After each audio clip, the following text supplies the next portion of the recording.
Good morning, all. Good morning, ma'am. Good morning, Good ma'am. morning, ma'am. Good morning, ma'am. Good morning, ma'am. Good Good morning, morning. ma'am. Good Good morning, morning, ma'am. Miss. Good morning, Miss. Good morning, Miss.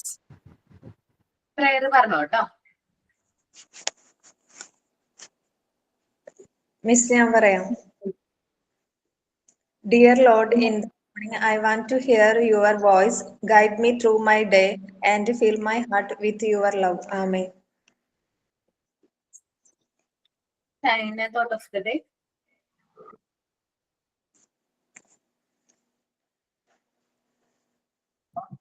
വിട്ടു തോന്നുന്നു പേര് ചൊല്ലുന്നു.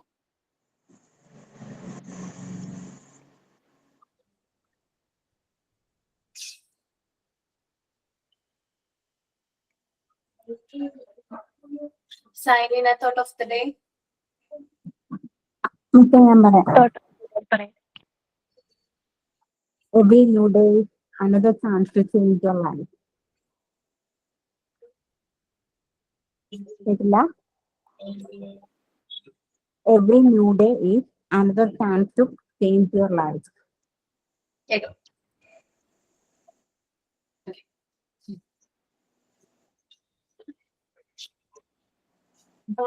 നമ്മൾ seminar ആയിരുന്നു discuss ചെയ്തോണ്ടിരുന്നത് അല്ലേ? അത് complete ആയി. ലാസ്റ്റ് വീക്ക് നമുക്ക് ക്ലാസ്സിൽ എത്തിയില്ല റിപ്പബ്ലിക് ഡേ ആയിട്ട്. ദെൻ നമ്മൾ പറഞ്ഞശ്രുതി Sign in ചെയ്യണ്ടേ? സൈൻ പറഞ്ഞു. Good morning, everyone. I would like to expect a warm welcome to all our respected teachers and all my dear friends. This is a wonderful opportunity to learn and grow together. Let's make this day a great one.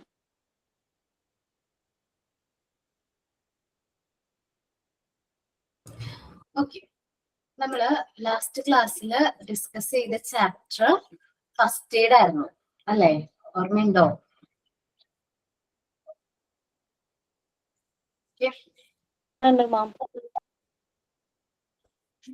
Unit 5 first aid കേട്ടാ. Page number 20 share ചെയ്യാട്ടാ PDF.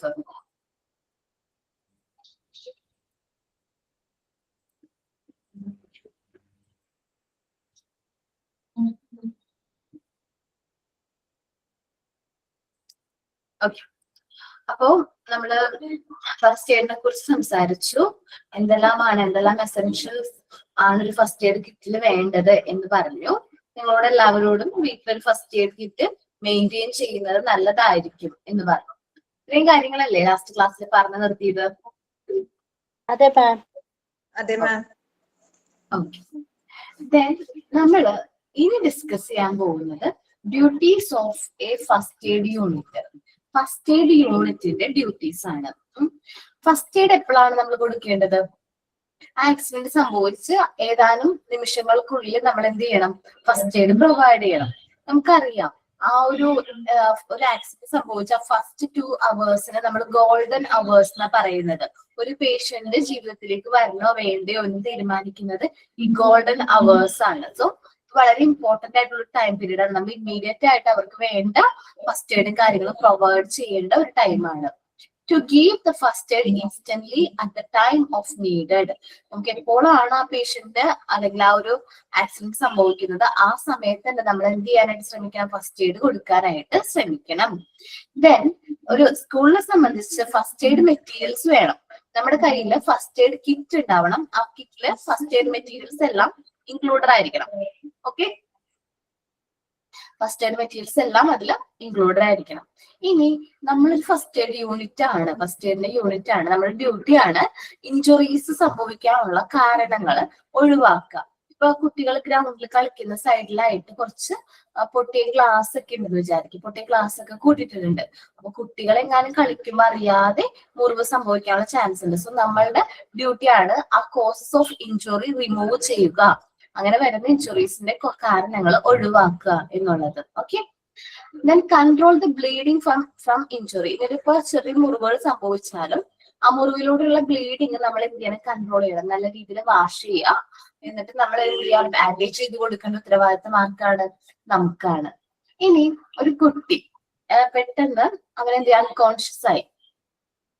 Unconscious ആയി കഴിഞ്ഞിട്ടുണ്ടെങ്കിൽ നമ്മൾ first check ചെയ്യേണ്ട എന്താണ്, respiration ഉണ്ടോ എന്ന് check ചെയ്യുക. റെസ്പിറേഷൻ എന്ന് പറയുന്നത് എന്താണ്, ബ്രീത്ത് ചെയ്യുന്നുണ്ടോ എന്ന് ചെക്ക് ചെയ്യുക. ബ്രീത്ത് ചെയ്യുന്നില്ലെങ്കിൽ നമ്മൾ എന്ത് ചെയ്യണം, ഇമ്മീഡിയറ്റ്ലി ആർട്ടിഫിഷ്യൽ മെത്തേഡിൽ ആർട്ടിഫിഷ്യൽ റെസ്പിറേഷൻ കൊടുക്കണം. മേ ബി ഒരു കുട്ടി ചിലപ്പോൾ സ്വിച്ച്, സാധാരണ ഇലക്ട്രിക്കിന്റെ സ്വിച്ച് ഓൺ ആക്കിയപ്പോഴായിരിക്കും ഷോക്ക് അടിച്ചിരിക്കുന്നത്, പെട്ടെന്ന് അൺകോൺഷ്യസ് ആവുന്നു, നമ്മൾ ബ്രീത്ത് ചെക്ക് ചെയ്തപ്പോൾ ബ്രീത്ത് ഇല്ല. സോ നമ്മൾ എന്ത് ചെയ്യും, ആർട്ടിഫിഷ്യൽ റെസ്പിറേഷൻ കൊടുക്കും. പൾസും ചെക്ക് ചെയ്യണം കേട്ടോ, ബ്രീത്തും ഇമ്പോർട്ടന്റ് ആയിട്ട്. പിന്നെ എന്താ ചെക്ക് ചെയ്യേണ്ടത്, പൾസും നമ്മൾ ചെക്ക് ചെയ്യണം. ബ്രീത്ത് നോക്കിയപ്പോൾ ബ്രീത്ത് ഇല്ലെങ്കിൽ പൾസ് നോക്കാം, പൾസ് ഉണ്ടെങ്കിൽ നമുക്ക് ആർട്ടിഫിഷ്യൽ റെസ്പിറേഷൻ കൊടുത്താൽ മതി. സോ നമ്മൾ ബ്രീത്ത് നോക്കിയപ്പോൾ ബ്രീത്തും ചെയ്യുന്നില്ല, പൾസ് ചെക്ക് ചെയ്യും. നമ്മൾ എവിടെയാണ്, ഇവിടെ പൾസ് ചെക്ക് ചെയ്യും, ഇവിടെ, ഇവിടെ. നമുക്ക് പൾസ് ഒക്കെ എവിടേക്ക് ചെക്ക് ചെയ്യാൻ പറ്റും, എവിടേക്ക് ചെക്ക് ചെയ്ത് നോക്കാം. ചെക്ക് ചെയ്യുമ്പോൾ പൾസ് ഇല്ലെങ്കിൽ നമ്മൾ എന്തായിരിക്കും ഫസ്റ്റ് എയ്ഡ് കൊടുക്കുക, ഏത് ടൈപ്പ് ഓഫ് ഫസ്റ്റ് എയ്ഡ് ആയിരിക്കും കൊടുക്കുന്നത്, അറിയോ? CPR. കാർഡിയോ പൾമണറി റെസിസ്റ്റേഷൻ, നമ്മൾ CPR കൊടുക്കണം. ഓക്കെ, CPR എന്താണെന്ന് ഡീറ്റെയിൽഡ് ആയിട്ട് നമുക്ക് സെമിനാർ വരുന്നുണ്ട്, അപ്പൊ അവർ പറഞ്ഞുതരും എന്താണ് CPR എന്നൊക്കെ ഉള്ളത്. ഞാനും പറഞ്ഞുതരാം. To cover the wound of injury. ഇനി സപ്പോസ് ആ ഇഞ്ചുറി ഞാൻ തുറന്നെടുക്കാൻ പാടില്ല, ഒരു മുറിവ് സംഭവിച്ചിട്ടുണ്ടെങ്കിൽ ആ ഇഞ്ചുറി നമ്മൾ ഇങ്ങനെ തുറന്ന് ഇടാൻ പാടില്ല. നമ്മൾ എന്ത് ചെയ്യണം, നമ്മളത് റിമൂവ് ചെയ്യണം. അല്ല സോറി, റിമൂവ് അല്ല, ആ വൂണ്ട് നല്ല രീതിയിൽ എന്ത് ചെയ്യണം, കവർ ചെയ്യാനായിട്ട് നമ്മൾ ശ്രമിക്കണം. നല്ല രീതിയിൽ അത് കവർ ചെയ്യാനായിട്ട് നമ്മൾ എന്ത് ചെയ്യണം, ശ്രമിക്കണം. Okay, then maintain the temperature of the patients at a normal level. ഇനി സപ്പോസ് നമ്മൾ നോക്കുകയാണെങ്കിൽ വെള്ളത്തിലെങ്ങാനും വീഴുന്ന വ്യക്തിയാണെന്ന് വിചാരിക്കുക, ഡ്രോണിങ് വിക്ടിം ആണെങ്കിൽ ആ ഒരു കുട്ടീനെ കരക്കെടുക്കുന്ന സമയത്ത് ചിലപ്പോൾ ഷിവറിങ് ഒക്കെ വരാനുള്ള ചാൻസ് ഉണ്ട്.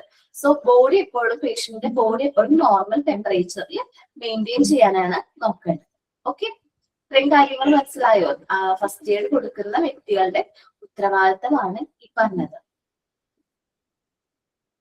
ഓക്കെ, ഇനി മാം ഒന്നുകൂടെ പറഞ്ഞു തരുക.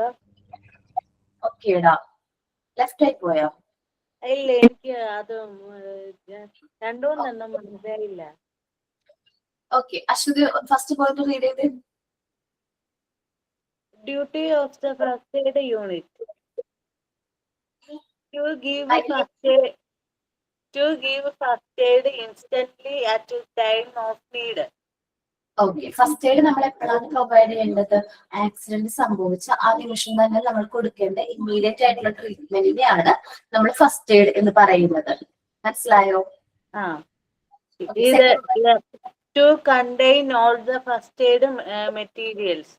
ഓക്കെ, നമ്മുടെ സ്കൂളിൽ ഫസ്റ്റ് എയ്ഡ് യൂണിറ്റ് ഉണ്ടെങ്കിൽ അവിടെ എല്ലാ ഫസ്റ്റ് എയ്ഡ് മെറ്റീരിയൽസും നമ്മുടെ കയ്യിൽ അവൈലബിൾ ആയിരിക്കണം. ആ സമയത്ത് നമുക്ക് പെട്ടെന്ന് പോയിട്ട് എന്ത് ചെയ്യാൻ പറ്റില്ല, പർച്ചേസ് ചെയ്യാനുള്ള ടൈം ഒന്നും ഉണ്ടാവില്ല. സോ നമ്മുടെ കയ്യിൽ ഫസ്റ്റ് എയ്ഡ് മെറ്റീരിയൽസ് എല്ലാം ഇൻക്ലൂഡഡ് ആവണം. Next point, to remove the cause of injury to the patient. നമുക്കറിയാം കുട്ടികള് അടങ്ങി ഒതുങ്ങിയൊന്നും ഇരിക്കില്ല അല്ലെ. നമ്മൾ കളിക്കാനൊക്കെ വിട്ട് കഴിഞ്ഞാൽ അവർ ഓടി നടക്കി ഇങ്ങനെ ഗ്രൗണ്ടിലൊക്കെ പോകാനുള്ള ചാൻസ് ഒക്കെ ഉണ്ട്. സോ നമുക്ക് കോസസ് ഓഫ് ഇഞ്ചുറി വരാനുള്ള ചാൻസ് അവരുടെ ചുറ്റുപാടും തന്നെ ഉണ്ട്. അപ്പൊ അങ്ങനെ ഇഞ്ചുറി വരാനുള്ള ചാൻസുകൾ മാക്സിമം നമ്മൾ അവോയ്ഡ് ചെയ്യണം. ഞാനൊരു എക്സാമ്പിൾ പറഞ്ഞത് എന്തായിരുന്നു, ഒരു ചില്ലിന്റെ കഷ്ണം ഇങ്ങനെ ഗ്രൗണ്ടിലുണ്ടെങ്കിൽ അത് റിമൂവ് ചെയ്യാം. അതേപോലെ വല്ല മരത്തുമ്മ ആണിയോ അങ്ങനെ എന്തെങ്കിലുമൊക്കെ ഉണ്ടെങ്കിൽ ആ സംഭവങ്ങളൊക്കെ മാറ്റി കുട്ടികൾക്ക് കളിക്കാൻ പറ്റുന്ന ഒരു അറ്റ്മോസ്ഫിയർ, ഒരു എൻവയോൺമെന്റ് നമ്മൾ ക്രിയേറ്റ് ചെയ്യാണ് വേണ്ടത്. അടുത്തത്, to control the bleeding from injury. Okay, ഇനിയിപ്പോ നമുക്കൊരു മുറിവ് സംഭവിച്ചു, ഒരു കുട്ടിയുടെ കൈ ചെറുതായിട്ടൊന്ന് മുറിഞ്ഞിട്ടുണ്ട്. സോ നമ്മൾ എന്ത് ചെയ്യണം, ഫസ്റ്റ് ഇമ്മീഡിയറ്റ്ലി ആ മുറിവ് കൺട്രോൾ ചെയ്യാനായിട്ട് അല്ലെങ്കിൽ ആ ബ്ലീഡിങ് കുറയ്ക്കാനായിട്ട് നമ്മൾ ശ്രമിക്കണം. To check the respiration of the patient and to restart in by artificial methods. Okay, ഇപ്പൊ നമുക്ക് ഫസ്റ്റ് എയ്ഡ് കൊടുക്കേണ്ട വ്യക്തിനെ നമ്മൾ ചെക്ക് ചെയ്യുമ്പോൾ ആള് റെസ്പിറേഷൻ ഇല്ല, ബ്രീത്ത് ചെയ്യുന്നില്ലെങ്കിൽ നമ്മൾ ഇമ്മീഡിയറ്റ് ആയിട്ട് എന്ത് ചെയ്യണം, ആർട്ടിഫിഷ്യൽ മെത്തേഡിൽ റെസ്പിറേഷൻ കൊടുക്കണം. എന്നുവെച്ചാല് ആർട്ടിഫിഷ്യലി നമ്മൾ ആർട്ടിഫിഷ്യൽ റെസ്പിറേഷൻ കേട്ടിട്ടുണ്ടല്ലോ, മൗത്ത് ടു മൗത്ത് നമ്മൾ റെസ്പിറേഷൻ കൊടുക്കുക. അങ്ങനെ നമ്മൾ എന്ത് ചെയ്യണം, ആർട്ടിഫിഷ്യൽ റെസ്പിറേഷൻ കൊടുക്കണം. ഇതില് റെസ്പിറേഷൻ ചെക്ക് ചെയ്യാനാ പറഞ്ഞിരിക്കുന്നത്. അടുത്തൊരു കേസ് ഞാൻ പറയാണ്, റെസ്പിറേഷൻ നോക്കിയപ്പോ റെസ്പിറേഷൻ ഇല്ല. നമ്മൾ ഇമ്മീഡിയറ്റ്ലി നമ്മൾ എന്ത് നോക്കി, പൾസ് ഉണ്ടോ നോക്കി. പൾസ് എന്ന് വെച്ചിട്ടുണ്ടെങ്കിൽ എന്താണ്, ഹാർട്ട് ബീറ്റ് ഉണ്ടോ നോക്കി. അപ്പൊ ഹാർട്ട് ബീറ്റ് ഇല്ലെങ്കിൽ നമ്മൾ എന്ത് കൊടുക്കണം, CPR ആണ് കൊടുക്കേണ്ടത്. ഇമ്മീഡിയറ്റ്ലി നമ്മൾ കൊടുക്കേണ്ട ട്രീറ്റ്മെന്റ് എന്താണ്, CPR. CPR ഫുൾ ഫോം എന്താണ്, കാർഡിയോ പൾമണറി റെസിസ്റ്റേഷൻ. ഓക്കെ, ഇമ്മീഡിയറ്റ്ലി നമ്മൾ CPR സ്റ്റാർട്ട് ചെയ്യണം. ഓക്കെ, അടുത്ത പോയിന്റ് വായിച്ചേ. To cover the word of injury. Okay, നമ്മൾ ഇനി എന്ത് ചെയ്യണം, ആ വൂണ്ട്, അത് ആ മുറിവ് നമ്മൾ എന്ത് ചെയ്യണം, നല്ല രീതിയിൽ കവർ ചെയ്യണം. തുറന്നിടാനായിട്ട് പാടില്ല. മുറിവുകളൊക്കെ ഉണ്ടെങ്കിൽ നമുക്കറിയാലോ, ഈ മുറിവിലൂടെ ഡിഫറെന്റ് ടൈപ്സ് ഓഫ് ഇൻഫെക്ഷൻസ് നമ്മുടെ ബോഡിയിലേക്ക് എൻ്റർ ചെയ്യും. ടെറ്റനസ് പോലുള്ള അണുക്കൾ നമ്മുടെ ബോഡിയിലേക്ക് എൻ്റർ ചെയ്യാനുള്ള ചാൻസ് ഉണ്ട്. സോ നമ്മളത് നല്ല രീതിയിൽ കവർ ചെയ്യണം. ഇനി നമ്മുടെ ക്ലാസ്സിൽ ഒരു കുട്ടിക്ക് കാലിന് നല്ല മുറിവുണ്ട്, നമ്മളത് മുറിവ് ബാൻഡേജ് ചെയ്ത് കൊടുത്തിട്ടുണ്ട്. അപ്പൊ ആ കുട്ടീനെ പുറത്ത് കളിക്കാൻ വിടരുത്. നമുക്കറിയാം പുറത്ത് മണ്ണിലൊക്കെ എന്താണ്, നമുക്ക് കണ്ണിൽ കാണാൻ പറ്റാത്ത അത്രയും ചെറിയ ജീവികളുണ്ട് നമ്മുടെ ബോഡിയിൽ. അല്ലെങ്കിൽ ബാക്ടീരിയാസ് ഒക്കെ ഉണ്ട്. അത് നമ്മുടെ ബോഡിയിലേക്ക് എൻറ്റർ ചെയ്യുന്നത് എന്താണ്, നമ്മുടെ ഹെൽത്തിനെ അല്ലെങ്കിൽ ഇമ്മ്യൂൺ സിസ്റ്റത്തിന് എന്താണ് ബാഡ് ആയിട്ട് അഫക്ട് ചെയ്യും. സോ നമ്മൾ ആ മുറിവ് നല്ല രീതിയിൽ ബ്ലീഡിംഗ് ഒക്കെ മാറ്റി മുണ്ട് നല്ല രീതിയിൽ കവർ ചെയ്താൽ പോലും കുട്ടികളെ ആ മുറിവ് ഉണങ്ങുന്നത് വരെ പുറത്തേക്ക് കളിക്കാനൊന്നും വിടാതിരിക്കുന്നതിന് നല്ലത്. പ്രത്യേകിച്ച് കാലുകളിലെ മുറിവുകളാണ് നോക്കുന്നത്. കാരണം മണ്ണായിട്ട് എപ്പോഴും കോണ്ടാക്റ്റിലുള്ളത് ഏതാണ്, നമ്മുടെ പാദങ്ങളാണ് അല്ലെ. നമ്മുടെ ഭൂമിയായിട്ട് എപ്പോഴും കോണ്ടാക്റ്റിലുള്ളത് ഏതാണ്, നമ്മുടെ പാദങ്ങളാണ്. സോ നമ്മൾ അതിന്റെ ആ ഒരു എന്താണ് കോൺട്രാക്ട് കുറയ്ക്കാൻ ശ്രമിക്കാം. പിന്നെ കുട്ടികളോട് ചപ്പൽസ് കറക്റ്റ് ആയിട്ട് വിയർ ചെയ്യണം എന്ന് പറഞ്ഞു കൊടുക്കണം. ഓക്കെ, കാരണം നമ്മളിപ്പോ വീട്ടിൽ നിന്ന് പോകുമ്പോൾ ചിലപ്പോൾ ചപ്പലും ഷൂവും ഒക്കെ കുട്ടികൾ ഇട്ടിട്ടുണ്ടാവും. പക്ഷെ നമ്മള് അവര് കളിക്കാൻ തുടങ്ങുമ്പോൾ ചിലപ്പോൾ ചപ്പലൊക്കെ പല സ്ഥലത്തായിരിക്കും. മുറിവ് ഉണ്ടോന്നൊന്നും നോക്കില്ല. മുറിവൊക്കെ ചിലപ്പോൾ മുറിവ് കെട്ടിക്കൊടുത്തിരിക്കുന്ന ബാൻഡേജ് ഒക്കെ അവര് റിമൂവ് ചെയ്ത് കളഞ്ഞിട്ടൊക്കെ ആയിരിക്കും കളിക്കാൻ പോകുന്നത്. Okay, next To maintain the temperature of the patient at a normal level. Okay, suppose ഒരു എക്സാമ്പിൾ പറയുകയാണെങ്കിൽ നമ്മളിപ്പോ ഒരു കുട്ടി വെള്ളത്തിൽ വീണു എന്ന് വിചാരിക്കും. ആ വെള്ളത്തിൽ വീണ് കുട്ടീനെ പുറത്തേക്ക് എടുത്തു കഴിഞ്ഞപ്പോ ആ കുട്ടി പെട്ടെന്ന് ഷിവർ ചെയ്യുന്നത് നമുക്ക് എക്സ്പീരിയൻസ് ചെയ്യാൻ പറ്റും. കാരണം അപ്പൊ വെള്ളത്തിനടിയിൽ നമ്മളുടെ ടെമ്പറേച്ചർ അല്ല, പെട്ടെന്ന് ഇങ്ങോട്ട് വന്നപ്പോ ഭയങ്കര ഷിവർ ചെയ്യണം. അപ്പൊ അങ്ങനെ വരുമ്പോ കുട്ടിയുടെ നോർമൽ ടെമ്പറേച്ചറിലേക്ക് മെയിൻറ്റെയിൻ ചെയ്യണം. അതിന് വേണ്ടിയിട്ടാണ് നമ്മൾ നോർമൽ ടെമ്പറേച്ചർ മെയിൻറ്റെയിൻ ചെയ്യാൻ പറയുന്നത്. അലീമ 1 മിനിറ്റ് ഇടാ. അലീമ പോയി. എന്തോ പെട്ടെന്ന് ഫോൺ വരുന്നുണ്ട്, അർജന്റ് കോൾ വരുന്നുണ്ട്, അങ്ങനെ ഇന്നോട്ടാണ്ട് വരുന്നു. സോറിയാ. ഓക്കെ ഓക്കെ, നെറ്റിന് എന്തെങ്കിലും പ്രശ്നം വന്നപ്പോ പെട്ടെന്ന് ലെഫ്റ്റ് ആവണേ. ഓക്കെ, കുഴപ്പമില്ല, അത് ചോദിച്ചെന്നുള്ളൂ.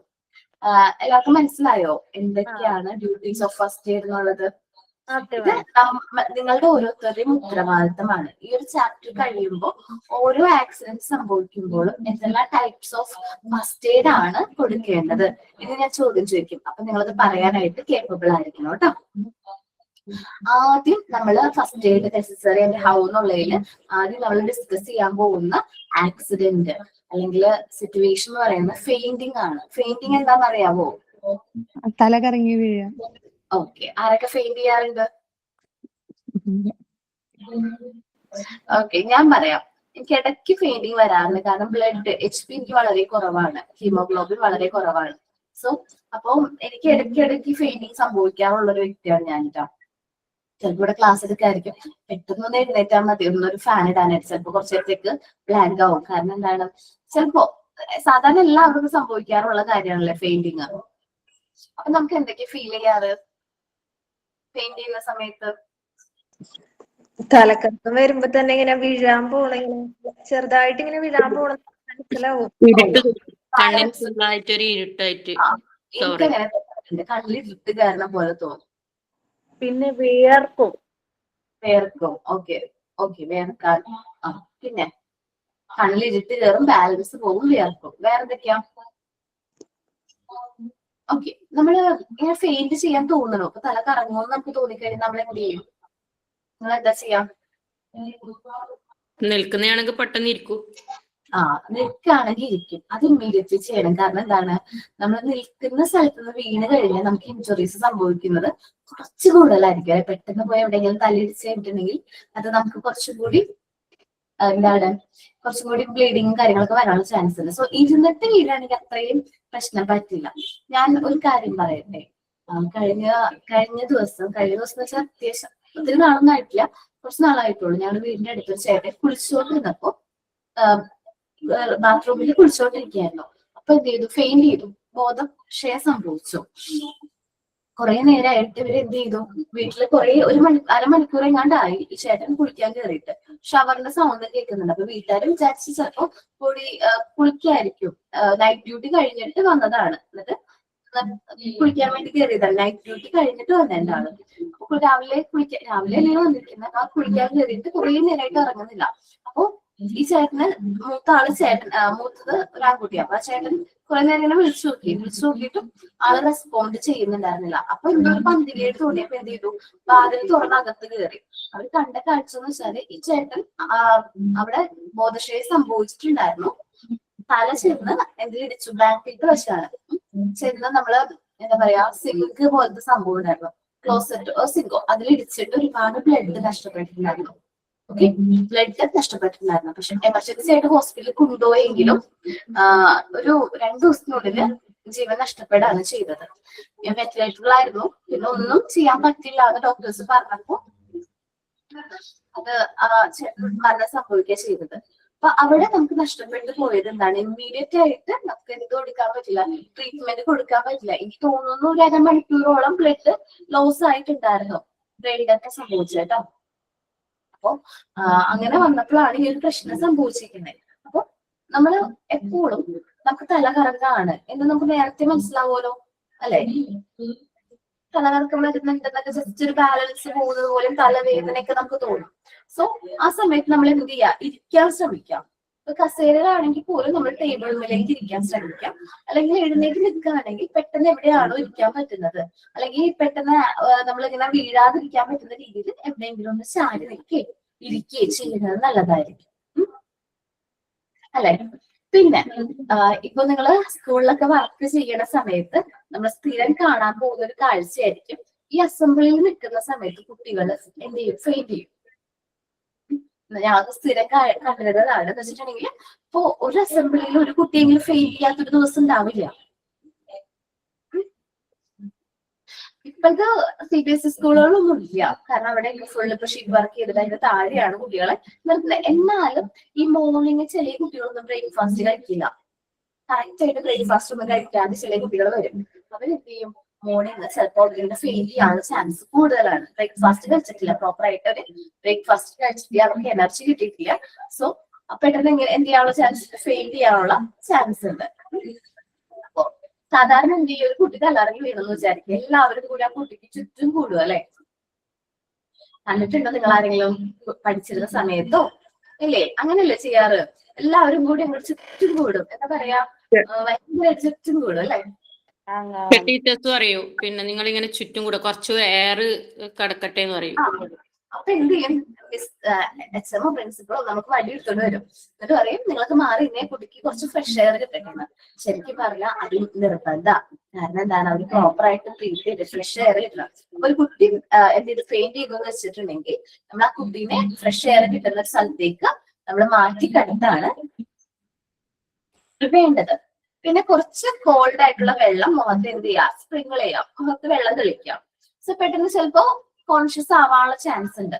പിന്നെ പേഷ്യന്റിന്റെ പാദങ്ങൾ തലയേക്കാൾ ഉയർത്തി കിടത്താൻ ശ്രമിക്കണം. നമ്മളൊരു പേഷ്യന്റിനെ കടുത്താണെങ്കിൽ പാദങ്ങൾ തലയേക്കാൾ ഉയർത്തി കിടത്തണം. ഓക്കെ. പിന്നെ ചിലപ്പോൾ യൂണിഫോം ഒക്കെ ചില കുട്ടികളുടെ ഭയങ്കര ടൈറ്റ് യൂണിഫോം ഒക്കെ ആയിരിക്കും, നമുക്ക് ആ ബ്രീത്ത് ചെയ്യാൻ തന്നെ വളരെ ബുദ്ധിമുട്ടായിരിക്കും. സോ എന്ത് ചെയ്യാം, നമ്മൾ ആ യൂണിഫോമും കാര്യങ്ങളൊക്കെ ഒന്ന് ചെറുതായിട്ട് ലൂസ് ആക്കി കൊടുക്കുന്നതും നല്ലതായിരിക്കും. ചെറിയ ഫ്രണ്ടിലെ കുറച്ച് ബട്ടൺസ് ഒക്കെ ലൂസ് ആക്കി കൊടുക്കുന്നതും നല്ലതായിരിക്കും കേട്ടോ. അപ്പം കുറച്ച് ഒരു ഫ്രഷ് എയർ ഒക്കെ കിട്ടിക്കഴിയുമ്പോഴേക്കും കുട്ടി അത്യാവശ്യം ഓക്കെ ആയിട്ട് മാറും. ഇനി ഫെയിന്റ് ചെയ്യുന്ന സമയത്ത് സാധാരണയായിട്ട് നമ്മുടെ മുഖം വെള്ളറി വെളുക്കും, ശ്രദ്ധിച്ചിട്ടുണ്ടോ? വെള്ളരെ ഇങ്ങോട്ട് വെളുക്കും, ഭയങ്കരമായിട്ട് കളറ് വെളുക്കും, ബ്ലഡ് ഒന്നും ഇല്ലാത്ത പോലെ നമുക്കാണ് ഫീൽ ചെയ്യും. ബ്രീത്തിങ് കുറയും. ബ്രീത്ത് ചെയ്യുന്ന സ്പീഡ് ഉണ്ടല്ലോ, അതും കുറയാനുള്ള ചാൻസ് ഉണ്ട്. എപ്പോഴാണ് ഒരു വ്യക്തി ഫെയിന്റ് ചെയ്യണേന്ന് അറിയാവോ? നമ്മുടെ ബ്രെയിനിലേക്ക് ബ്ലഡ്, എനഫ് ആയിട്ടുള്ള ബ്ലഡ് എത്താതെ വരുമ്പോഴാണ് ഒരു വ്യക്തി ബോധക്ഷയം സംഭവിക്കുന്നത്. അപ്പോ when the brain does not get enough blood and the heart does not function properly, a person may faint. എന്ന് വെച്ചിട്ടുണ്ടെങ്കിൽ ആരുടെ ഉത്തരവാദിത്വമാണ് ബ്രെയിനിലേക്ക് കറക്റ്റ് ആയിട്ട് ബ്ലഡ് പമ്പ് ചെയ്യാന്നുള്ളത്? ഹാർട്ടിന്റെയാണ്. അപ്പൊ ബ്രെയിനിലേക്ക് കറക്റ്റ് ആയിട്ട് ബ്ലഡ് എത്താതെ വരുമ്പോഴാണ് ഒരു വ്യക്തി ഫെയിന്റ് ചെയ്യാനുള്ള ചാൻസ് ഉള്ളത്. ഫെയിന്റിംഗ് എന്ന് പറഞ്ഞാൽ അത്ര എന്താ പറയുക കോംപ്ലിക്കേറ്റഡ് ആയിട്ടുള്ള ഒരു കാര്യമല്ല. നമുക്ക് 2 or 5 മിനിറ്റ്സിനുള്ളിൽ നമുക്ക് കോൺഷ്യസ് ആവും. ഒരാൾ ഫെയിന്റ് ചെയ്തിട്ടുണ്ടെങ്കിൽ നമ്മൾ കോൺഷ്യസ് ആകും. പക്ഷെ ഞാൻ പറഞ്ഞ കേസില്ല, ചേട്ടന്റെ കേസ് ഞങ്ങൾക്കൊക്കെ ഭയങ്കര ഷോക്കായിരുന്നു. കാരണം അധികം ഏജൊന്നും ആയിട്ടില്ല, PSC എക്സാം ഒക്കെ കഴിഞ്ഞു ജോലിയിൽ പ്രവേശിച്ചിട്ടുള്ളൂ ആള്. അപ്പോ കുറച്ച് നാളായിട്ടുള്ള, 1 വർഷം കണ്ടായിട്ടുള്ള ഫാമിലി ജസ്റ്റ് ഒന്ന് ആ ഒരു രക്ഷപ്പെട്ട് അത്യാവശ്യം ആ ഒരു സിറ്റുവേഷനിൽ നിന്ന് ഓവർകം ചെയ്ത് വന്നിട്ടുണ്ടായിരുന്നുള്ളൂ. പിന്നോക്കായിരുന്നു, ഒന്ന് ഓവർകം ചെയ്ത് വന്നിട്ടുണ്ടായിരുന്നുള്ളൂ. അപ്പോഴാണ് ഇളയാളുടെ ഇങ്ങനൊരു എന്താ പറയാ ഒരു ഇൻസിഡന്റ് സംഭവിക്കുന്നത്. സോ അവിടുത്തെ അച്ഛനമ്മയ്ക്ക് ഭയങ്കരമായിട്ട് എന്താ പറയാ ഭയങ്കരമായിട്ട് ഇമോഷണലി ഡിപ്രഷൻ ആ ഒരു രീതിയിലേക്ക് പോയി. കാരണം അത്രയും വിഷമായിരുന്നു അവർക്ക്. അപ്പോ അത് ശരിക്കും പറഞ്ഞാൽ ഫെയിന്റിംഗ് എന്ന് പറയുന്നത് ചെറിയൊരു കാര്യമാണ്. പക്ഷെ അത് മൂലം വരുന്ന ഇഞ്ചുറി ആൻഡ് പെയിൻ കുറച്ച് സിവിയർ ആയിരിക്കും. ഫെയിന്റ് ചെയ്യുകയാണ് നമുക്ക് തോന്നിക്കഴിഞ്ഞിട്ടുണ്ടെങ്കിൽ നമ്മൾ അവിടെ ഇരിക്കാനായിട്ട് ശ്രമിക്കണം. ഓക്കെ, ആ ഇഞ്ചുറിയുടെ വ്യാപ്തി കുറയ്ക്കാനായിട്ട് നമ്മളെ കൊണ്ട് എന്താണോ പറ്റുന്നത് എന്ന് നമുക്ക് ചെയ്യാം. നമുക്കറിയാം നമുക്ക് തല കറങ്ങുന്നുണ്ട് എന്ന് നമുക്ക് തോന്നിക്കഴിഞ്ഞാൽ ജസ്റ്റ് എവിടെയെങ്കിലും ഒന്ന് ഇരിക്കാം. Okay, okay. ഈ ഫെയിന്റിംഗ് കാര്യങ്ങൾ ഒരാൾ വായിക്കോ? ഞാൻ വായിക്കാം. Okay, Aseena, Aleesa. Okay. Okay. Fainting. When the brain does not get enough blood and the heart does not function properly, a person may faint. Sometimes severe pain or injury can also be cause for fainting. The face will become paling. The speed of breathing will be decreased. Treatment. People should be given fresh air. Cold water should be sprinkled on the face. Patient should be made to lie with feet raised higher than the head. Clothes should be loose. ഓക്കേടാ. അപ്പോ എപ്പോഴാണ് ഒരു വ്യക്തി feint ചെയ്യുന്നത്? നമ്മുടെ ബ്രെയിനിലേക്ക് enough ആയിട്ടുള്ള blood heart pump ചെയ്യാതെ വരുമ്പോഴാണ് ഒരു വ്യക്തി ഫെയിന്റ് ചെയ്യുന്നത്. അത് മനസ്സിലായല്ലോ? ചിലപ്പോ ഈ ഫെയിന്റിങ്ങോടുകൂടി ചിലപ്പോ എല്ലാവർക്കും സംഭവിക്കണമെന്നില്ല, പെയിനും ഇഞ്ചുറീസും ഒക്കെ സംഭവിക്കണമെന്നില്ല. ചിലപ്പോ ഒരാൾ ഫെയിന്റ് ചെയ്ത് പെട്ടെന്ന് തന്നെ കോൺഷ്യസ് ആവാനുള്ള ചാൻസ് ഉണ്ട്. പക്ഷെ എല്ലാവർക്കും അങ്ങനെ ആവണമെന്നില്ല. മേ ബി പെയിനും ഇഞ്ചുറീസ് ഒക്കെ വരാനുള്ള ചാൻസ് ഉണ്ട്. നമ്മളൊരാൾ ഫെയിന്റ് ചെയ്ത് കഴിഞ്ഞാൽ അദ്ദേഹത്തിന്റെ മുഖം ഭയങ്കരമായിട്ട് വെടുക്കും, ബ്രീത്തിങ്ങിന്റെ സ്പീഡ് വളരെ കുറവായിരിക്കും. ഇങ്ങനൊരു സിറ്റുവേഷനിൽ നമ്മൾ ഫ്രഷ് എയർ ആൾക്ക് കിട്ടുന്ന രീതിയിൽ വേണം നമ്മൾ ആളെ പ്ലേസ് ചെയ്യാനായിട്ട്. കുറച്ച് കോൾഡ് ആയിട്ടുള്ള വാട്ടറൊക്കെ എന്ത് ചെയ്യാം, സ്പ്രിങ്കിൾ ചെയ്യാം. ഇപ്പോൾ കിടത്തുന്ന സമയത്ത് പാദങ്ങൾ തലയേക്കാൾ ഉയർത്തി വേണം കിടത്താനായിട്ട്. ആ പോയിന്റാണ് അവിടെ പറയുന്നത്. Feet raised higher than head. Okay, അതൊന്ന് നോക്കാം കേട്ടാ. Feet raised higher than the head. Cloth should be loose. ഇത്രയും കാര്യങ്ങൾ നമ്മൾ എന്ത് ചെയ്യണം, ശ്രദ്ധിക്കണം. അപ്പൊ എപ്പോഴാണ് ഒരു വ്യക്തി ഇങ്ങനെ ഫെയിന്റ് ആകുന്നത്? ബ്രെയിനിലേക്ക് പ്രോപ്പർ ആയിട്ട് ബ്ലഡ് എത്താതെ വരുമ്പോഴാണ് ഒരു വ്യക്തി പെട്ടെന്ന് ഫെയിന്റ് ചെയ്യുന്നത്. ഓക്കെ, ക്ലിയർ ആണല്ലോ? ആരെങ്കിലും ഫെയിന്റ് ചെയ്തിട്ടുണ്ടോ? ഇഞ്ചുറീസ് ഒക്കെ സംഭവിച്ചിട്ടുണ്ടോ ഇതിനു മുമ്പ്? ഫെയിന്റ് ചെയ്ത് അങ്ങനെ എന്തെങ്കിലും സംഭവിച്ചിട്ടുണ്ട് മാം. ആണോ? എന്ത് പറ്റിയടോ? എനിക്ക് തല കറങ്ങാറുണ്ടായിരുന്നു ഈ HB കുറഞ്ഞിട്ട്. ആശുപത്രി കൊണ്ടുപോയി. അപ്പൊ ഒരു കല്യാണ ദിവസമായിരുന്നു, എന്റെ കസിന്റെ കല്യാണമായിരുന്നു. അപ്പൊ കല്യാണത്തിന് കോട്ടയമായിരുന്നു ആ കല്യാണം. ഭയങ്കര വെയിലായിട്ട് എനിക്ക് തല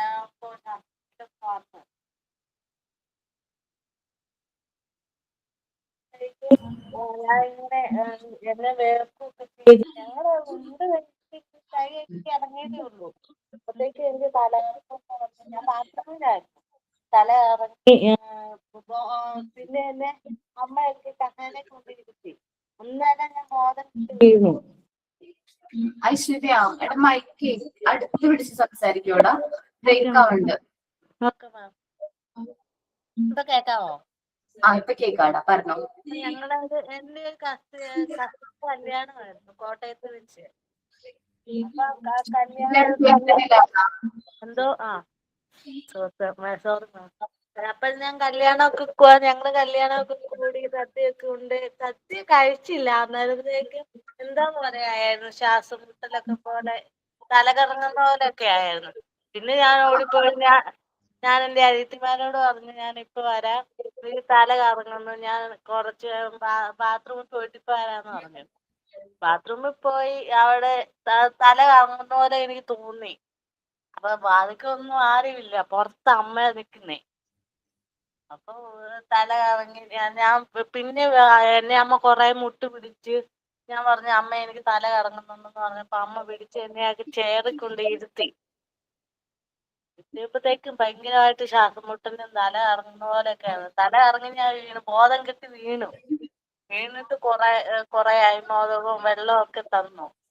അപ്പൊ പിന്നീട് എന്റെ അച്ഛന്റെ അനിയൻ വണ്ടിയും കൊണ്ട് വന്ന് എന്നെ ആശുപത്രി കൊണ്ടുപോയി. അപ്പൊ ഡോക്ടർ പറഞ്ഞു വെള്ളം ഒന്നും തല കറങ്ങിയിരിക്കുന്നവർക്ക് വെള്ളം ഒന്നും കൊടുക്കാൻ പാടില്ല, അങ്ങനെ മെഡിസിൻസ് ഒന്നും കൊടുക്കാൻ പാടില്ലെന്ന് പറഞ്ഞു. ഒന്നും കൊടുക്കണ്ട, നിങ്ങൾ മുഖത്ത് വെള്ളം തടിച്ചാൽ മാത്രം മതി എന്ന് പറഞ്ഞു.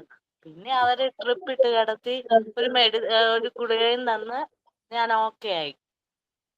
ഓക്കെ, എനിക്ക് ഇതേപോലെ ചെറുപ്പത്തില് തലകറക്കം വന്നിട്ടുണ്ട് കേട്ടോ. എനിക്ക് ഇടയ്ക്കിടയ്ക്ക് വരാമെന്ന് ഞാൻ പറഞ്ഞില്ലേ, എനിക്ക് എസിലോ കുറച്ച് കുറവാണ്. സോ സാധാരണ വരുന്നത് പീരീഡ്സ് ആവുന്ന സമയത്തായിരിക്കും പിന്നെ നമുക്ക് പെയിന്റ് ചെയ്യാനായിട്ടുള്ള ഒരു ടെൻഡൻസിയും കാര്യങ്ങളും വരുന്നത്.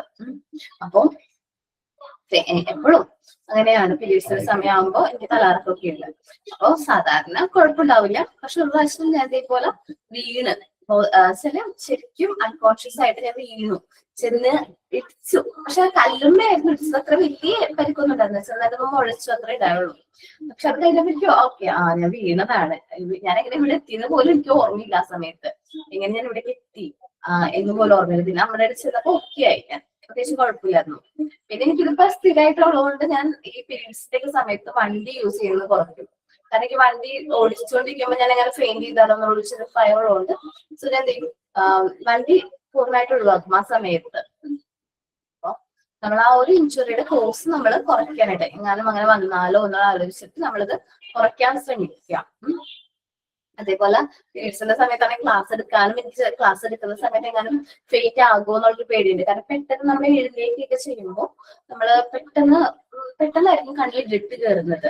സോ അപ്പൊ തന്നെ ഞാൻ ഇരിക്കും, പക്ഷെ പെട്ടെന്ന് എഴുന്നേക്കും, അങ്ങനെ പെട്ടെന്ന് നമുക്ക് വരാനുള്ള ചാൻസ് ഉണ്ട്. സോ ഫെയിന്റിങ് അതൊരു അസുഖമല്ല. നമ്മൾ പ്രോപ്പർ ആയിട്ടൊക്കെ ബ്രീത്ത് ഒക്കെ ചെയ്ത്, ഫെയിന്റ് ചെയ്യാൻ തോന്നിക്കഴിഞ്ഞാൽ പ്രോപ്പർ ആയിട്ടൊക്കെ ബ്രീത്ത് ഒക്കെ ചെയ്ത് ഒന്ന് റിലാക്സ് ആയിട്ട് നമ്മൾ എന്ത് ചെയ്യുക, എഴുന്നേക്കാം. നമുക്ക് തല കറങ്ങുന്നുണ്ടെന്ന് തോന്നിക്കഴിഞ്ഞാൽ കുറച്ചു നേരം നമ്മളൊന്ന് റെസ്റ്റ് എടുക്കാം, നന്നായിട്ട് ബ്രീത്ത് ചെയ്യാം, കുറച്ച് വെള്ളം വേണമെങ്കിൽ കുടിക്കാം. പക്ഷെ നമുക്ക് തോന്നി തുടങ്ങുന്ന സമയത്ത് ഒന്ന് റിലാക്സ് ചെയ്തിട്ട് നമ്മൾ എഴുന്നേക്കാൻ നോക്കാം കേട്ടോ. പെയിന്റ് ചെയ്യുമ്പോൾ തന്നെ നമ്മൾ എഴുന്നേറ്റ് കഴിഞ്ഞാൽ എന്തായാലും നമ്മൾ അവിടെ വീണ് പോകും. ഒരിക്കലും എഴുന്നേക്കരുത്, ഇരിക്കുന്ന സ്ഥലത്ത് തന്നെ അവിടെ തന്നെ ഇരിക്കാനായിട്ട് ശ്രമിക്കാം. ഓക്കെ, പെയിന്റിംഗ് എന്ന് പറയുന്ന സിറ്റുവേഷൻ വന്നു കഴിഞ്ഞാൽ നമ്മുടെ കുട്ടികൾക്ക് ഇമ്മീഡിയറ്റ്ലി എന്തെല്ലാം ട്രീറ്റ്മെന്റ് ആണ് കൊടുക്കേണ്ടത് എന്ന് മനസ്സിലായോ? അപ്പോ കുട്ടികളാവുമ്പോൾ എല്ലാവരും കൂടി ഓടിക്കൂടാനുള്ള ചാൻസ് ഉണ്ട്. സോ അവരെല്ലാവരെയും മാറ്റി ആ ഫെയിന്റ് ചെയ്ത കുട്ടിക്ക് ഫ്രഷ് എയർ കിട്ടുന്ന രീതിയിൽ നമ്മൾ കിടത്തണം. ആ കുട്ടിയുടെ മുഖത്ത് കുറച്ച് വെള്ളം തെളിച്ചു കൊടുക്കാം. കിടത്തുമ്പോൾ ഒരു കാര്യം ശ്രദ്ധിക്കണം, feet raised higher than the head എന്ന് വെച്ചിട്ടുണ്ടെങ്കിൽ പാദങ്ങൾ തലയേക്കാൾ ഉയർത്തിക്കെടുക്കാൻ ശ്രമിക്കണം.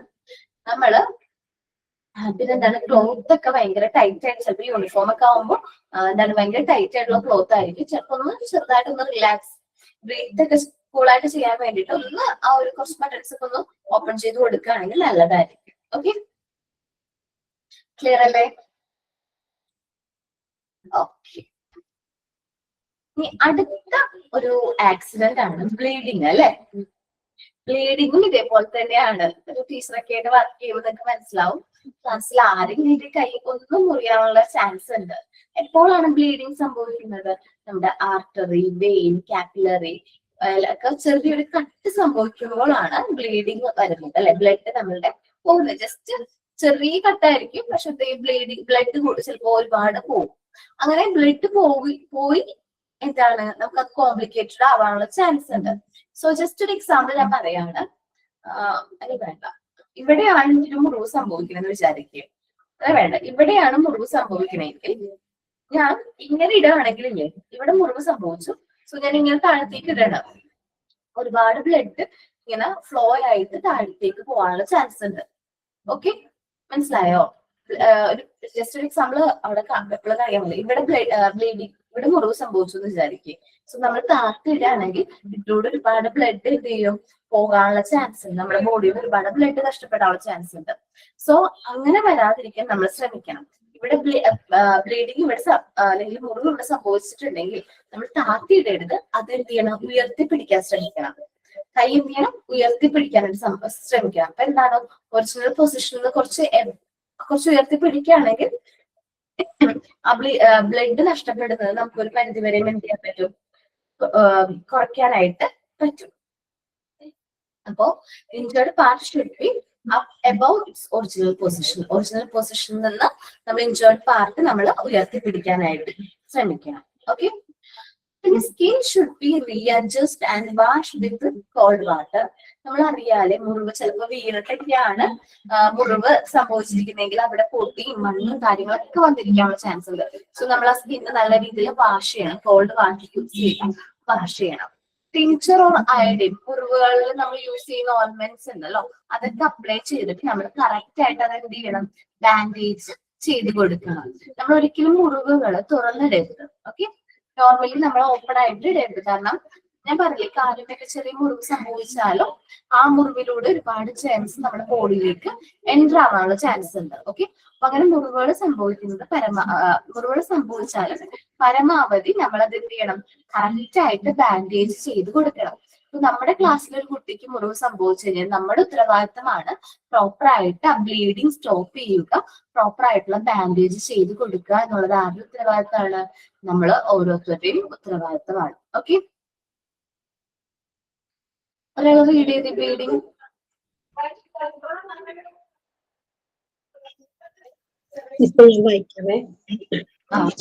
വായിച്ചോ. Bleeding.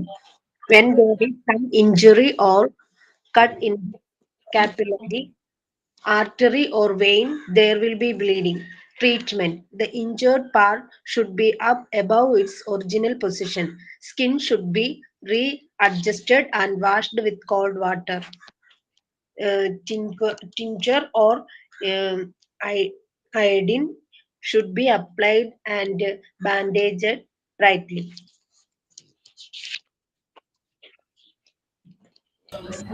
എല്ലാവർക്കും മനസ്സിലായോ ബ്ലീഡിങ് സംഭവിക്കുമ്പോൾ എന്താണ് ചെയ്യേണ്ടതെന്നുള്ളത്?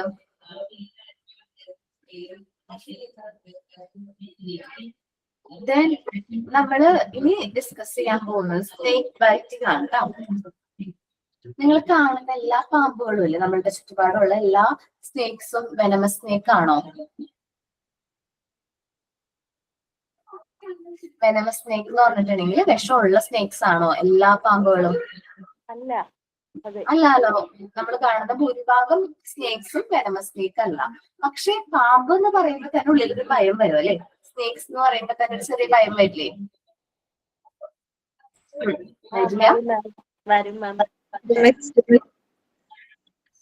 ഓക്കെ, എനിക്കും അത്യാവശ്യം പേടിയുള്ള ഒരു ജീവിയാണ് സ്നേക്സ്.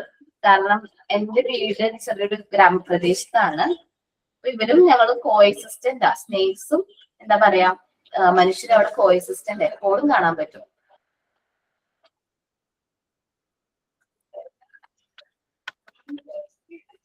കേട്ടോ, നമുക്ക് പാമ്പുകളുടെ സ്നേക്സിന്റെ ബൈറ്റ് നോക്കിയിട്ട് നമുക്ക് എന്ത് ചെയ്യാൻ പറ്റും, വെനമസ് സ്നേക്ക് ആണോ നോൺ വെനമസ് സ്നേക്ക് ആണോ എന്ന് ഐഡന്റിഫൈ ചെയ്യാനായിട്ട് പറ്റും. വിഷമുള്ള പാമ്പാണോ വിഷമില്ലാത്ത പാമ്പാണോ എന്ന് നമുക്ക് ഈ സ്നേക്സിന്റെ ബൈറ്റ് നോക്കിയിട്ട് നമുക്ക് മനസ്സിലാക്കാനായിട്ട് പറ്റും. ഇതില് ഈ ആദ്യം കാണുന്ന ഒരു എക്സാമ്പിൾ ഉണ്ടല്ലോ, വെനമസ് സ്നേക്ക്. അത് ആ രണ്ട് ദംശകളായിരിക്കും, രണ്ട് പല്ലുകളായിരിക്കും എന്ത് ചെയ്തിരിക്കുന്നത്, നമ്മുടെ കയ്യിലോ കാണാൻ പറ്റുന്നത്. കുറച്ച് സ്വെൽ ചെയ്തിട്ടുണ്ടാവും, കുറച്ച് വീർത്തിട്ടുണ്ടാവും. കളി ഏൽക്കുമ്പോ തന്നെ കുറച്ച് വീർത്തിട്ടുണ്ടാവും. എന്ത് വെനമസ് സ്നേക്ക് എന്ന് പറയുമ്പോൾ കടിച്ചിട്ടുണ്ടെങ്കിൽ. ഇത് നോൺ വെനമസ് സ്നേക്ക് ആണ്. അത് കുറച്ച് ഒരുപാട് പല്ലുകൾ നമുക്കിത് കാണാനായിട്ട് പറ്റും. ഓക്കെ, അപ്പോ പെട്ടെന്ന് തന്നെ നമ്മൾ പെട്ടെന്ന് പാമ്പ് കടിയേറ്റു എന്ന് പറഞ്ഞാൽ പെട്ടെന്ന് തന്നെ ഷോക്ക് ആവല്ല വേണ്ടത്. നമ്മൾ എന്ത് ചെയ്യണം, അത് എങ്ങനെയുള്ള പാമ്പാണ് നോക്കാം. നമുക്ക് കടി നോക്കിക്കഴിഞ്ഞാൽ നമുക്ക് അറിയാൻ പറ്റും എങ്ങനെയുള്ള പാമ്പാണ് നമ്മളെ കടിച്ചിരിക്കുന്നത്, അല്ലെങ്കിൽ നോൺ വെനമസ് ആണോ വെനമസ് സ്നേക്ക് ആണോ എന്നുള്ളത്. അതേപോലെ തന്നെ ഈ എന്താണ് നമ്മൾ ആന്റിവെനുള്ള ഹോസ്പിറ്റലുകൾ നമ്മൾ അറിഞ്ഞിരിക്കേണ്ടത് ഇമ്പോർട്ടന്റ് ആണ്. നിങ്ങളുടെ പരിസരത്ത് നമ്മൾ പഠിപ്പിക്കുന്ന സ്കൂളിന്റെ ചുറ്റുപാടും ആന്റിവെനത്തിന് ട്രീറ്റ്മെന്റ് കിട്ടുന്ന ഹോസ്പിറ്റൽസ് അറിഞ്ഞിരിക്കണം, നിർബന്ധമായിട്ട് നിങ്ങൾ അറിഞ്ഞിരിക്കണം. ഇപ്പൊ ഞങ്ങളെ സംബന്ധിച്ചാണെങ്കിൽ ഞങ്ങളുടെ അടുത്ത് ഏറ്റവും ഇമ്മീഡിയറ്റ്ലി അടുത്ത് കിട്ടുന്നത് ആന്റിവെനത്തിന്റെ ഹോസ്പിറ്റൽ, ആന്റിവെനത്തിന് ട്രീറ്റ്മെന്റ് ഉള്ള ഹോസ്പിറ്റൽ എന്ന് പറഞ്ഞാൽ പറവൂർ താലൂക്ക് ഹോസ്പിറ്റലാണ്. ദെൻ പിന്നുള്ളത് എറണാകുളം മെഡിക്കൽ കോളേജ് ആണ്. ഞങ്ങൾക്ക് ഈ രണ്ട് ഹോസ്പിറ്റലാണ് ഇമ്മീഡിയറ്റ്ലി നമുക്ക് ഈ ഒരു ആന്റിവെനത്തിന്റെ ട്രീറ്റ്മെന്റ് അവൈലബിൾ ആയിട്ടുള്ളത്. സോ ഇങ്ങനൊരു ഇൻസിഡന്റ് വരാണെങ്കിൽ നമ്മൾ എത്രയും പെട്ടെന്ന് ആ ഒരു വ്യക്തിനെ ആ ഒരു ഹോസ്പിറ്റലിലേക്ക് എത്തിക്കാനാണ് നമ്മൾ ശ്രമിക്കുക. സോ ഇപ്പൊ ഒരു പാമ്പ് കടിയേറ്റു എന്ന് വിചാരിക്കുക, അപ്പൊ കാലുമ്മയാണ് കടിച്ചിരിക്കുന്നതെന്ന് വിചാരിക്കുക. അപ്പൊ ആ ഒരു ഇഞ്ചുറി ഉള്ള ഒരു പ്ലേസിന്റെ എബോ ആൻഡ് ബിലോ നമ്മൾ എന്ത് ചെയ്യാനായിട്ട് ശ്രമിക്കണം, നല്ല രീതിയിൽ ബാൻഡേജ് ചെയ്യാനായിട്ട് ശ്രമിക്കണം. കേട്ടോ,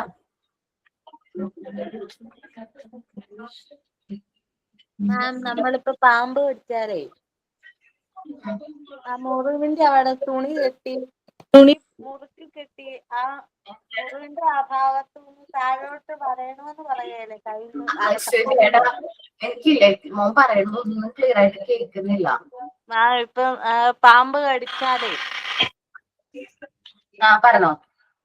ഇപ്പൊ പാമ്പ് കടിച്ച് ആ പാമ്പ് കടിക്കുന്ന സ്ഥലം മുറുക്കി നല്ല തുണിയും കൊണ്ട് മുറുക്കി കെട്ടി ആ മുറിവിന്റെ ആ സൈഡിൽ നിന്ന് മുറിവിന്റെ അവിടെ നിന്ന് താഴോട്ട് കത്തിമച്ച് വരണമെന്നല്ലേ പറയുന്നേ?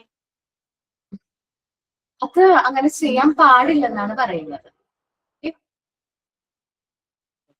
ശരിക്കും ഈ പിന്നെ പാമ്പ് കടിയേറ്റതിനാല് മിസ് ഈ കെട്ടല് എന്ന് പറയുന്നില്ലേ, നമ്മൾ ഈ മുറിവിന്റെ മുകളിലേക്ക് കെട്ടാൻ പറ്റൂല, അതും പറയുന്ന കേൾക്കുന്നുണ്ടല്ലോ. കെട്ടാൻ പറ്റൂല, നേരെ നമ്മൾ ചെയ്യേണ്ടത് സോപ്പിട്ട് ജസ്റ്റ് ഒന്ന് കഴുകി കൊടുക്കുക. അതിനുശേഷം പക്ഷെ ബാൻഡേജ് ചെയ്യുന്നതുകൊണ്ട് കുഴപ്പമില്ല. നമ്മൾ ഒത്തിരി ടൈറ്റ് ആയിട്ട് ബാൻഡേജ് ചെയ്യരുതെന്നാ പറയുന്നത്. വെച്ചാല് ബ്ലഡ് ഫ്ലോ ഇല്ലാത്ത രീതിയിൽ ചിലവര് ബാൻഡേജ് നമ്മൾ എന്തെങ്കിലും ചെയ്യും. നമുക്ക് ഇമ്മീഡിയറ്റ്ലി ചെയ്യാൻ പറ്റുന്നത് നമ്മളതൊന്ന് ബാൻഡേജ് ചെയ്തിട്ട് ആ ഒരു ഇഞ്ചുറിയുടെ എബോവ് ബിലോ ബാൻഡേജ് ചെയ്തിട്ട് ഇമ്മീഡിയറ്റ്ലി ആ പേഷ്യന്റിനെ ഹോസ്പിറ്റലിൽ എത്തിക്കാൻ ശ്രമിക്കാം.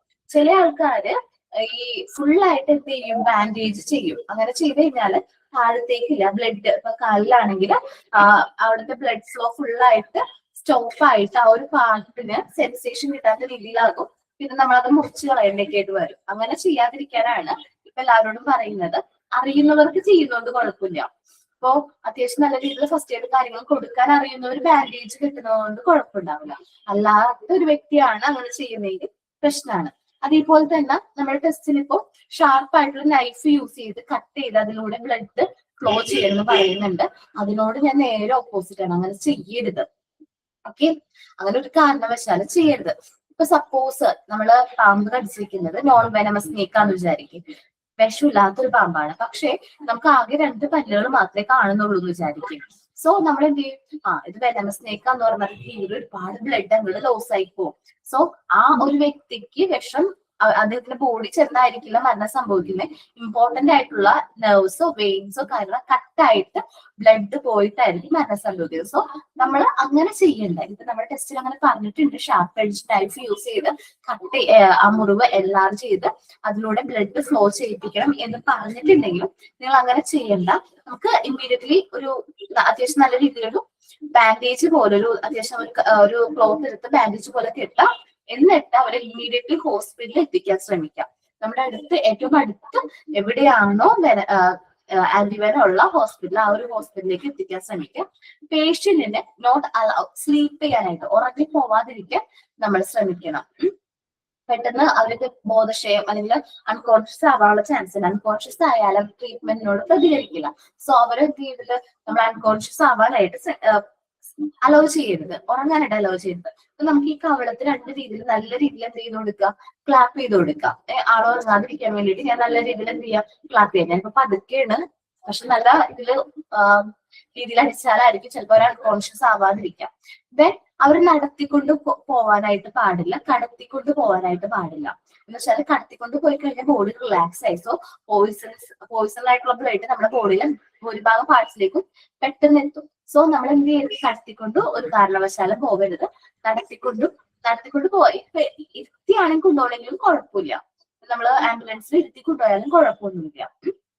ഓക്കെ, അപ്പോ നമ്മള് ഇന്ന് കാണുന്ന സ്നേക്സില് എല്ലാ സ്നേക്സും പോയിസണസ് സ്നേക്സ് അല്ല. മോസ്റ്റ് ഓഫ് ദം എന്താണ്, നോൺ പോയിസണസ് സ്നേക്ക് ആണ്. പക്ഷെ ഈ പാമ്പ് കടിയേറ്റു എന്ന് പറയുമ്പോ തന്നെ ചിലർക്ക് ഒരുപാട് ടെൻഷൻ ആയിട്ട് ചില ആൾക്കാരെ ഞാനൊരു അത്യാവശ്യം കുറെ നാൾ മുമ്പുള്ള ഒരു പത്രവാർത്ത ഉണ്ടാവും ഞാൻ ഈ പറയുന്നത്. അപ്പൊ എനിക്ക് തമാശ എന്താ പറ്റും, ആ ഒരു ഹെഡ്ലൈൻ കേട്ടപ്പോ തന്നെ എനിക്ക് എന്ത് പറ്റി എന്ന് വിചാരിച്ച അതിലേക്ക് ഞാൻ കൂടുതൽ നോക്കി വായിച്ചു. പാമ്പ് കടിയേറ്റ ആള് ഹാർട്ട് അറ്റാക്ക് വന്നു, മരണം സംഭവിച്ചു എന്ന പത്രവാർത്ത. പാമ്പ് കടിയായിട്ട് ആള് വിഷം കയറിയില്ല മരിക്കേണ്ടത്, എങ്ങനെ ഹാർട്ട് അറ്റാക്ക് വന്നതെന്ന് വിചാരിച്ച ഞാനത് റീഡ് ചെയ്യണേ. സോ നോക്കി റീഡ് ചെയ്ത് കഴിഞ്ഞപ്പോഴാണ് മനസ്സിലായത് പാമ്പ് എന്തായിരുന്നു, നോൺ വെനമസ് സ്നേക്ക് ആയിരുന്നു. പക്ഷേ ആള് ആ ഒരു ഷോക്ക് കാരണം, അയ്യോ പാമ്പ് കടിച്ചല്ലോ എന്നുള്ള ഷോക്ക് കാരണം പെട്ടെന്ന് അറ്റാക്ക് വരാണ് ചെയ്തത്. അപ്പോ നമുക്ക് സാധാരണ ഒരു പാമ്പ് കടിയേറ്റു എന്ന് പറയുമ്പോൾ തന്നെ ഒരു എന്താണ്, ഒരു ഷോക്ക് വരാനും അതേപോലെ എന്താണ് പെട്ടെന്ന് നമ്മളൊരു ഷോക്കിലേക്ക് വരും. ഓക്കെ, അത് നോർമൽ ആണ്. സോ വെരി ഇമ്പോർട്ടന്റ് ആയിട്ടൊരു കാര്യമാണ് ഫസ്റ്റ് എയ്ഡ് കൊടുക്കുക എന്നുള്ളത്. പ്രോപ്പർ ആയിട്ട് വാഷ് ചെയ്യുക, നമ്മൾ സോപ്പ് യൂസ് ചെയ്തിട്ട് നല്ല രീതിയിൽ വാഷ് ചെയ്തിട്ട് ആ ബൈറ്റ് നമ്മൾ ശ്രദ്ധിക്കണം. പെട്ടെന്ന് തന്നെ ചെയ്യണോട്ടാ, അധികം സമയം നമുക്ക് ഉണ്ടാവില്ല. അപ്പൊ പെട്ടെന്ന് തന്നെ നമ്മൾ എന്ത് ചെയ്യണം, ആ ബൈറ്റ് നമ്മൾ ശ്രദ്ധിക്കാം. വെനമസ് സ്നേക്ക് ആണോ നോൺ വെനമസ് സ്നേക്ക് ആണോ. വെനമസ് സ്നേക്ക് ആണെങ്കിൽ ഒട്ടും താമസിക്കരുത്, ആ ഒരു പേഷ്യന്റിന് ആ ടൈറ്റ് ആയിട്ടൊന്ന് ബാൻഡേജ് ചെയ്ത് കൊടുക്കുക. എത്രയും പെട്ടെന്ന് ഹോസ്പിറ്റലിലേക്ക് എത്തിക്കാനായിട്ട് ശ്രമിക്കാം. ആന്റിവെനം ഉള്ള ഹോസ്പിറ്റലിലേക്ക് പേഷ്യന്റിനെ എത്തിക്കാനാണ് ശ്രമിക്കേണ്ടത്. ഓക്കെ, പോകുന്ന വഴി ആ ഒരു പേഷ്യന്റ് ഉറങ്ങി പോകാതിരിക്കാൻ നമ്മൾ ശ്രമിക്കണം. ഒരിക്കലും കടത്തി കൊണ്ടുപോകരുത്. ഇപ്പൊ ആംബുലൻസിൽ നമ്മൾ പാമ്പ് കടിയേറ്റ ആളെ കടത്തി ഒരിക്കലും കൊണ്ടുപോകാനായിട്ട് പാടില്ല. ഓക്കെ, ഇനി നോക്കൂ നിങ്ങളുടെ അടുത്ത് വീടിനടുത്ത് ഏതൊക്കെ ഹോസ്പിറ്റൽസിൽ ആന്റിവെനത്തിന് ട്രീറ്റ്മെന്റ് അവൈലബിൾ ആണ് ഇന്ന് നോക്കൂ. എനിക്ക് ഇതേപോലെ പാമ്പ് കടി ഏറ്റിട്ടുണ്ട്. ആണോ, ഏത് പാമ്പായിരുന്നു? അത് ഏതാന്നറിയത്തില്ല. ഒരു ദിവസം നൈറ്റ് ഞങ്ങള് ഹസ്ബൻഡും മക്കളുമായിട്ട് ഇങ്ങനെ പുറത്ത് പോകാനായിട്ട്, അപ്പം വീട്ടിൽ പുറത്ത് ഇന്റർലോക്ക് ഇട്ടേക്കുക. അപ്പൊ അതിനിടയിൽ ചെറിയ ഹോളുണ്ട്. അപ്പൊ നമ്മുടെ വീടിന്റെ സൈഡ് എന്ന് പറഞ്ഞാൽ ചാല.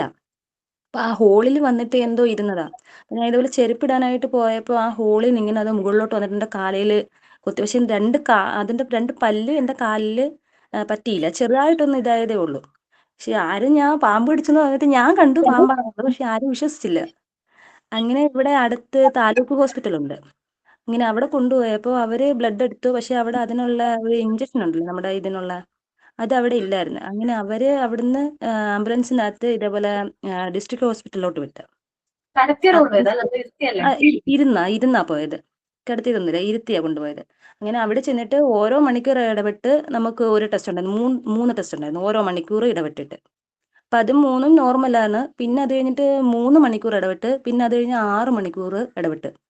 അങ്ങനെ അവർ പറയാം 24 hours ഒബ്സർവേഷൻ ഇരിക്കണമെന്നാ പറയുന്നത് നമ്മള്. പക്ഷെങ്കിൽ ഈ 3 നെഗറ്റീവ് ആയപ്പോൾ നമ്മൾ അവിടെ എഴുതി കൊടുത്ത് കുഴപ്പമൊന്നുമില്ല വീട്ടിൽ പോവുകയാണെന്ന് പറഞ്ഞിട്ട് കൊണ്ടുവന്നു. പിന്നെ കുഴപ്പമൊന്നുമില്ല, നല്ലതുപോലെ ഒന്ന്. പിറ്റേ ദിവസം ആയപ്പം ആള് ആ ഇന്റർലോക്കിന്റെ ആ ഒരു വിടവിൽ തന്നെ ഇരിപ്പുണ്ടായിരുന്നു.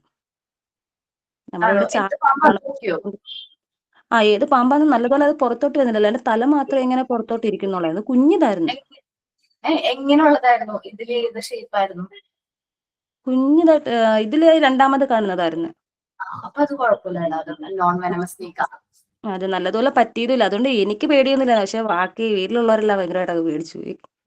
ഹസ്ബൻഡൊക്കെ ഭയങ്കരമായിട്ട് പേടിയാണ്. എനിക്ക് ഞാൻ ക്ലാസ് എടുക്കുന്ന സമയത്ത് ഇവിടെ അടുത്ത് ഒരു ചാല് പോകുന്നുണ്ട്, അതിലൂടെ ഇങ്ങനെ പാമ്പ് പോകുമ്പോ തന്നെ എനിക്ക് പേടിയാണ്. ഇങ്ങനെ നോക്കും.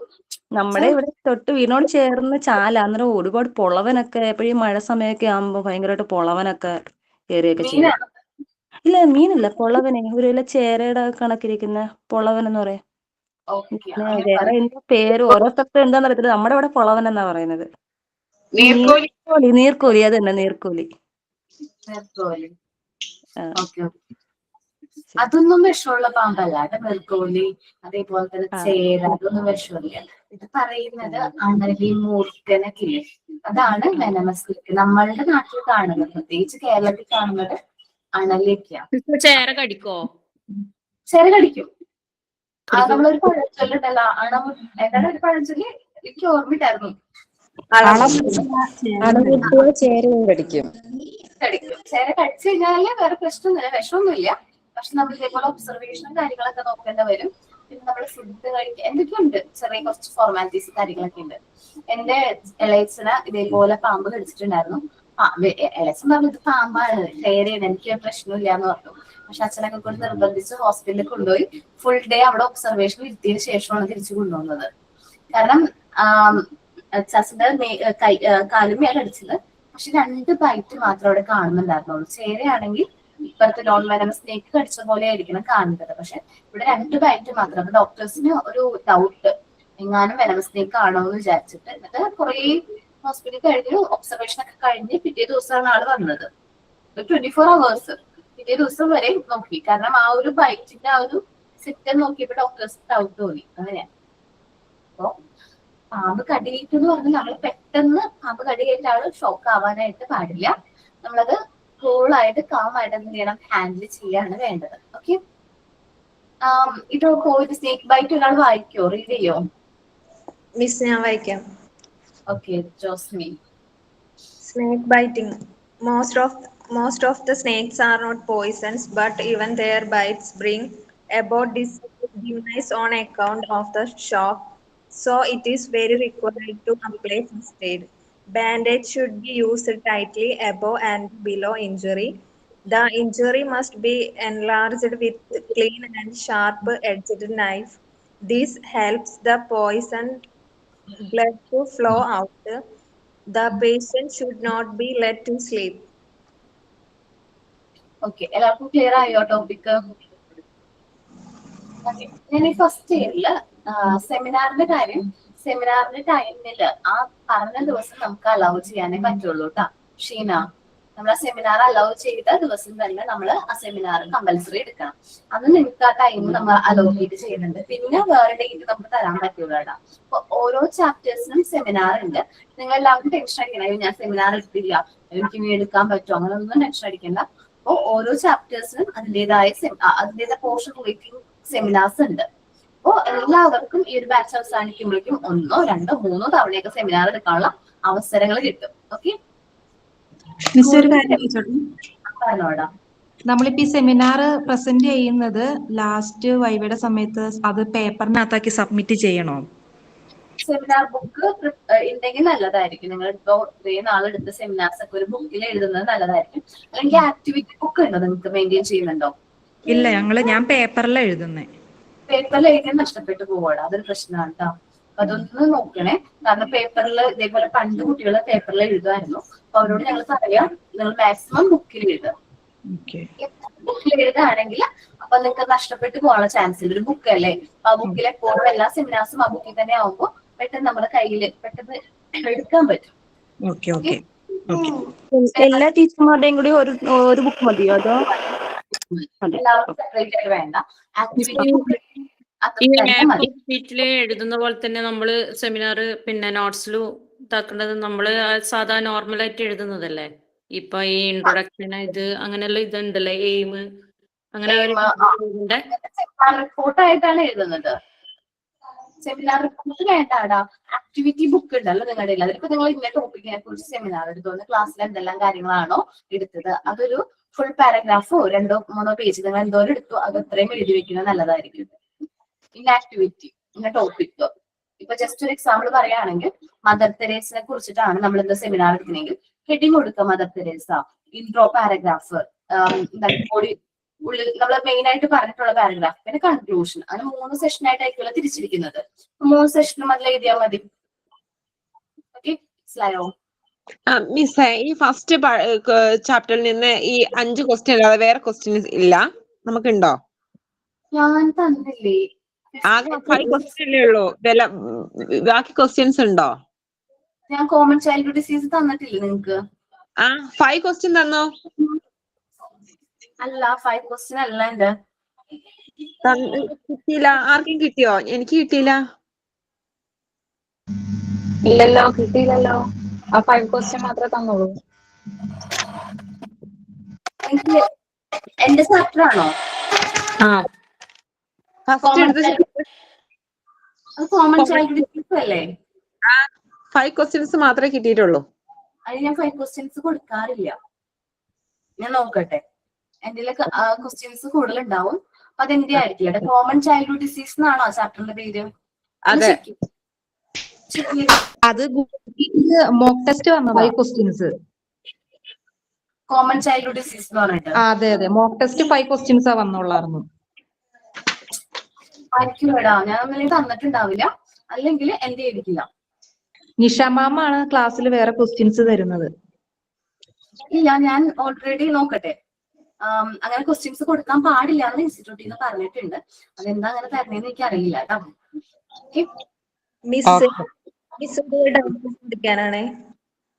മനസ്സിലായില്ല? നിങ്ങളൊന്ന് ചെക്ക് ചെയ്യോ കോമൺ ചൈൽഡ് ഡിസീസിന് എത്ര ക്വസ്റ്റ്യൻസ് ഉണ്ടെന്ന്? തന്നിട്ടുണ്ടോ എന്ന് ചെക്ക് ചെയ്യോ ഇപ്പൊ തന്നെ? ഇല്ല മാം തന്നിട്ടില്ല, നമുക്ക് മോക്ക് ടെസ്റ്റ് മാത്രം ഉള്ളായിരുന്നു. മോക്ക് ടെസ്റ്റ് എത്ര ക്വസ്റ്റ്യൻ ഉണ്ടെന്ന് തരും, നോക്കോ? 5 ക്വസ്റ്റ്യൻസ്. 5. ആണോ? അങ്ങനെ വരാനുള്ള ചാൻസ് കുറവാണല്ലോ. ഞാൻ തന്നിട്ടില്ല എന്നാണ് എനിക്ക് തോന്നുന്നത്, കാരണം ഞാൻ ഇട്ടിട്ടില്ല ഇതുവരെ MT20 question paper questions. Aparna മിസ്സിന്റെ നിഷ മിസ്സിന്റെ നമ്മളത് ഗൂഗിളിൽ നമ്മൾ ടെസ്റ്റ് ചെയ്തത്. അതിൽ 5 ക്വസ്റ്റ്യൻസേ പൊതുവെ ഉണ്ടാവുള്ളൂ. പിന്നെ ഇതിലിപ്പോ പിന്നെ നിഷ മിസ് ഇപ്പോ നമുക്ക് ക്ലാസ്സിന് തരുന്നുണ്ട് എക്സ്ട്രാ പറഞ്ഞ പോലെ. MT20 MCQ question module 1 part 1 unit common child disease questions ഉണ്ടാവുമല്ലോ അതില്. ഒന്ന് ചെക്ക് ചെയ്ത് നോക്കൂ. ഒന്ന് ജസ്റ്റ് ഒന്ന് ബാക്ക് പോയിട്ട് ആ ക്വസ്റ്റ്യൻസ് ഒന്ന് ചെക്ക് ചെയ്ത് നോക്കൂ എത്ര ഉണ്ടെന്നുള്ളത്. ഞാൻ ചെക്ക് ചെയ്യാം. 1 മിനിറ്റ് കേട്ടോ. ഒന്ന് ഹോൾഡ് ചെയ്യാം, ഞാൻ സിസ്റ്റത്തിൽ തന്നെ ചെക്ക് ചെയ്യാവേ. ക്ലാസ് വർക്കിൽ പോണം, എന്നിട്ട് 5 ഉള്ളൂ. കോമൺ ചൈൽഡ് ഡിസീസ്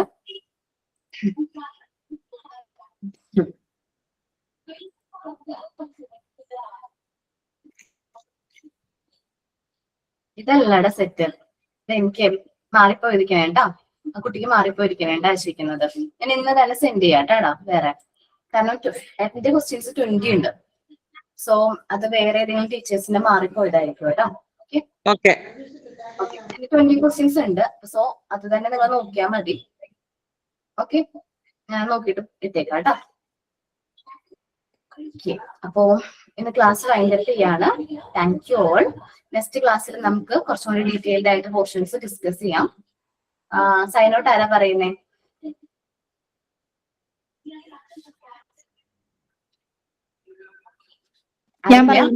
ഞാൻ പറയാം. ഓക്കെ, ഇന്നത്തെ ക്ലാസ്സിൽ അറ്റൻഡ് ചെയ്ത എല്ലാവർക്കും ആദ്യമേ നന്ദി പറയുന്നു. അതുപോലെ തന്നെ ക്ലാസ് എടുക്കാൻ നമുക്ക് വേണ്ടി സമയം അതിനുവേണ്ടി പ്രിപ്പയർ ചെയ്ത ടീച്ചർക്കും നന്ദി പറയുന്നു. ഇന്നത്തെ ക്ലാസ്സിൽ മെയിനായിട്ട് ഫസ്റ്റ് എയ്ഡ് എന്താണെന്നും അതിനകത്ത് നമ്മൾ ഫെയിൻറ്റിങ്ങിനെ കുറിച്ചും സ്നേക്ക് ബൈറ്റിങ്ങും പിന്നെ ബ്ലീഡിങ്ങും ആണ് നമ്മൾ മെയിനായിട്ട് ചർച്ച ചെയ്തത്. അപ്പോൾ ഇത്തരം സിറ്റുവേഷൻസ് നമ്മുടെ ജീവിതത്തിൽ ഉണ്ടാകുമ്പോൾ നമ്മളിപ്പോൾ ഡിസ്കസ് ചെയ്ത കാര്യങ്ങൾ എല്ലാവരും പ്രയോജനപ്പെടുത്തുക. അടുത്ത ക്ലാസ്സിൽ വീണ്ടും കാണാം. എല്ലാവർക്കും നന്ദി. Thank you all. Thank you miss.